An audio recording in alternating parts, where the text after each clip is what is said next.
Depuis 2 semaines, François Roustan a réaménagé son café-restaurant dans le Marais pour proposer des boissons et des frites à emporter. Mais à partir de mardi, il pourra, comme tous les autres restaurateurs parisiens en zone orange, rouvrir sa terrasse. Pour le plus grand bonheur de ses habitués. Il faut réouvrir les terrasses, les gens ont besoin de se retrouver. Il faut redonner de la vie à Paris, donc je pense que c'était parmi les options nécessaires. Oui. Donc la terrasse, on l'installe ici, avec j'ai à peu près 15 tables en terrasse, donc 30 personnes assises à la parisienne, vraiment collées serrées. François, lui, a une réaction beaucoup plus mitigée. C'est toujours mieux que rien, on en a marre d'être chez nous, donc bien sûr qu'on va prendre ce qu'on nous donne. Mais d'un point de vue sanitaire, je la comprends pas bien. Si on prend le cœur de Paris, si on prend Belleville, si on prend des endroits populaires, les trottoirs sont petits et je vois pas la différence entre ouvrir dedans ou mettre des gens dehors au contact des autres avec de la nourriture, alors que dehors on va pas pouvoir contrôler qui passe, est-ce que la personne est masquée et tout ça. La restauration en salle devra patienter. Alors en attendant, on se prépare à accueillir les clients dans des conditions très particulières.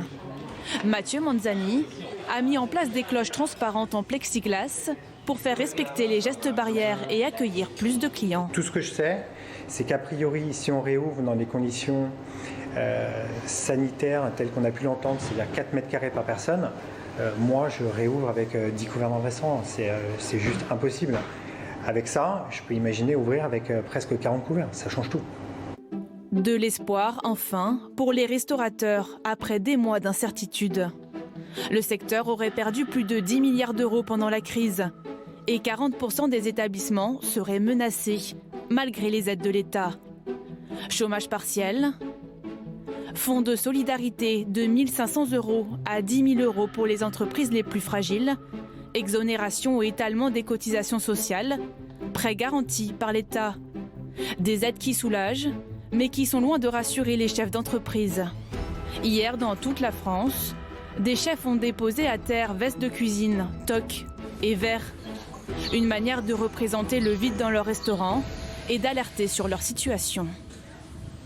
Il est important que les pouvoirs publics nous aident, que les pouvoirs publics qui ont fait énormément jusqu'à présent continuent à nous aider sous l'aspect social, mais aussi nous aident à convaincre les assureurs d'être au rendez-vous. Ces grands absents de la crise et qui n'ont rien fait pour nous, les grands opérateurs économiques, Orange, EDF, qui n'ont aussi rien fait pour nous, et puis les bailleurs qui sont souvent des propriétaires privés avec qui il faut que l'on trouve une base de négociation pour indexer nos loyers sur la réalité de nos activités.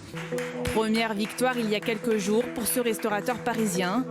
Le tribunal de commerce vient de forcer son assurance à l'indemniser provisoirement après plusieurs semaines de bataille judiciaire.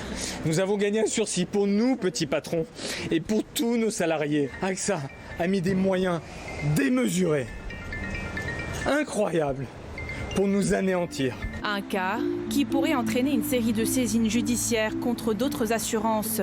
Rien qu'à Paris, une centaine sont en préparation.